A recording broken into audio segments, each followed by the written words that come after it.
Welcome to G Fun Facts Online. Today, we are diving deep into one of the most significant scientific breakthroughs of the 21st century. We are talking about editing life itself. For billions of years, the biological code that defines every living thing on this planet was written in permanent ink. The four letters of DNA, A, C, G, and T, were dictated by the slow, random hand of evolution. If you were born with a typo in that code, perhaps an A where a T should be, that was your destiny. That single error could mean a lifetime of pain, as we see in sickle cell disease, or slow degeneration, as in muscular dystrophy. For all of human history, our genetic makeup was a lottery ticket we could not exchange. That era effectively ended in 2012. With the arrival of CRISPR-Cas9, humanity stumbled upon a biological word processor. We moved from simply reading the book of life to picking up a red pen and editing it. This is not science fiction. As of 2023, we have regulatory approval for the first CRISPR-based medicines. But this power involves molecular mechanics, so complex they border on magic, and ethical questions that keep scientists awake at night. So let's strip away the hype and look at the mechanics. How does this machine actually work, and what does it mean for our future? The story of this technology doesn't begin in a high-tech lab in Boston or San Francisco. It starts in the salt marshes of Santa Pola, Spain in the early 1990s. Francisco Mojica, a doctoral student, was studying a specific type of archaeon, a microbe that thrives in extremely salty water. When he looked at its DNA, he saw something weird.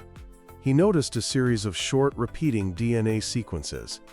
They read the same forwards and backwards, like the word radar. They were palindromes. Between these repeating blocks were unique stretches of DNA called spacers. For years, nobody knew what these were. Mojica named them clustered regularly interspaced short palindromic repeats, or CRISPR for short. It took him until 2005 to realize that the unique spacers weren't just random junk. They were trophies. They matched the DNA of viruses that attacked the bacteria. The bacteria were keeping a scrapbook of their enemies. If a virus attacked and the bacterium survived, it snipped a piece of the viral DNA and filed it away in its CRISPR archive. If that virus attacked again, the bacterium used this stored DNA to recognize the invader and destroy it. It was an adaptive immune system inside a single cell. While Mojica figured out what CRISPR was, it took a different team to figure out how to hijack it. Enter Emmanuel Charpentier and Jennifer Doudna. In a landmark 2012 paper, they revealed the mechanism.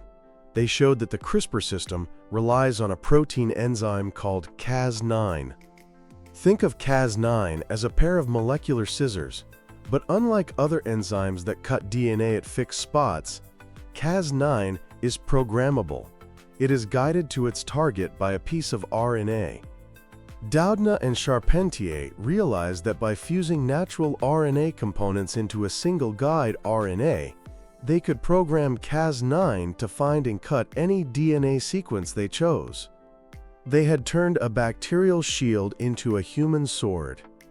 This discovery triggered a massive patent war between their team at UC Berkeley and Feng Zhang at the Broad Institute, who proved the tech worked in human cells. That legal battle lasted a decade, but while the lawyers fought, the scientists kept refining the machine. To truly appreciate this, we need to zoom in to the atomic level. How does this molecular machine actually find a needle in a haystack? The Cas9 protein floats through the nucleus of a cell, clutching its single guide RNA like a wanted poster. This RNA has a sequence of 20 nucleotides that matches the target. But Cas9 doesn't just grab DNA randomly. It scans for a very specific short sequence called the protospacer adjacent motif, or PAM. In the most common version, the PAM sequence is NGG, any nucleotide, followed by 2 guanines. This PAM acts like a handle. Cas9 grabs every NGG it sees and unzips the DNA just a little bit to check if the sequence matches its RNA guide. If it doesn't match, it lets go. It does this millions of times. When it finally finds a match, a remarkable structural change happens. The RNA strand invades the DNA double helix, pushing one strand aside and binding to the other. This forms a structure called an R loop. This triggers a conformational checkpoint. The Cas9 protein physically changes shape. A domain called HNH swings into position to cut the target strand, while another domain called RUVC prepares to cut the other strand. This safety mechanism ensures that Cas9 doesn't cut unless the match is near perfect. Once the check is passed, the scissors snap shut, creating a double-strand break. Now, a broken DNA strand is lethal to a cell, so it rushes to repair it. This is where we trick the cell. The cell usually uses a process called non-homologous end joining, which is a quick and dirty glue job. It often deletes or adds a few random letters. If we want to break a gene, say a gene that helps HIV enter cells, this sloppy repair is perfect. But if we want to fix a typo, we need something else. We need homology-directed repair. If scientists provide a repair template, a piece of synthetic DNA with the correct sequence, the cell can use it as a blueprint to fix the break perfectly. This is the cut-and-paste mechanism. However, this is hard to pull off in non-dividing cells like those in the brain or heart. Because simply breaking DNA is risky, scientists developed CRISPR 2.0. We now have base editing, developed by David Liu's lab. Instead of cutting the DNA in half, base editors use a nicking strategy. They use a dead version of Cas9 that finds the target but doesn't cut. Attached to it is an enzyme that chemically converts one letter to another, turning a C into a T or an A into a G. It's like using a pencil instead of scissors. Then there is prime editing, the true word processor. It fuses a Cas9 nickase to a reverse transcriptase enzyme. It uses a special guide that contains both the address to find and the template to copy. It finds the spot, nicks one strand, and writes the new sequence directly onto the DNA. Prime editing can theoretically correct up to 89% of known pathogenic human genetic variants. After a decade of optimizing these tools, we have entered the era of living drugs. The results have been miraculous. In late 2023, the world saw the approval of Casgevy, a treatment for sickle cell disease. Sickle cell is caused by a mutation in adult hemoglobin. But humans have a backup gene for fetal hemoglobin that usually turns off after birth.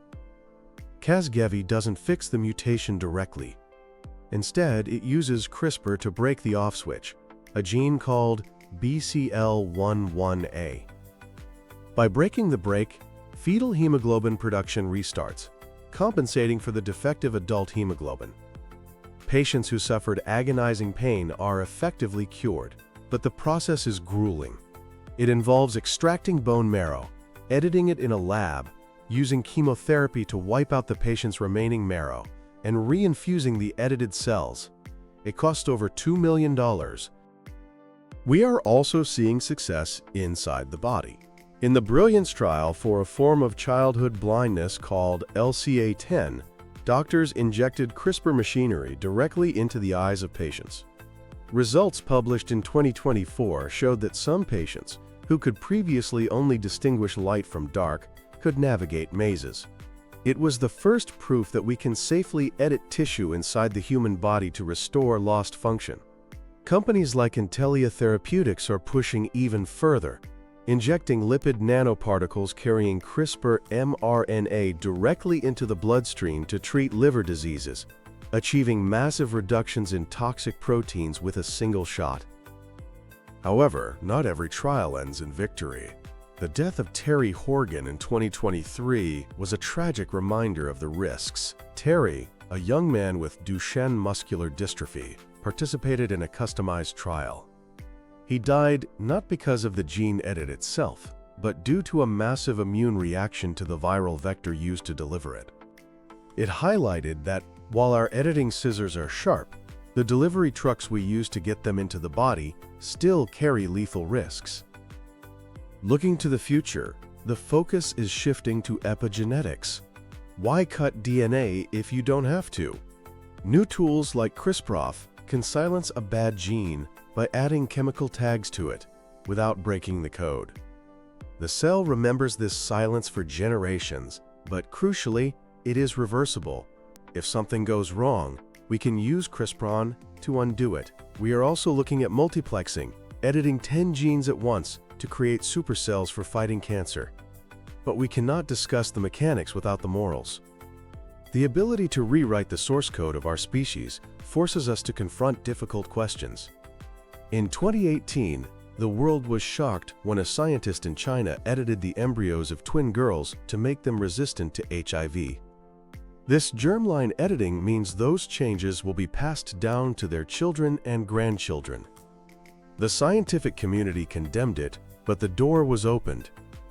Today, the biggest ethical gap is not designer babies, but access. With therapies costing millions, will CRISPR become a boutique cure for the wealthy, while the majority of the world remains unedited?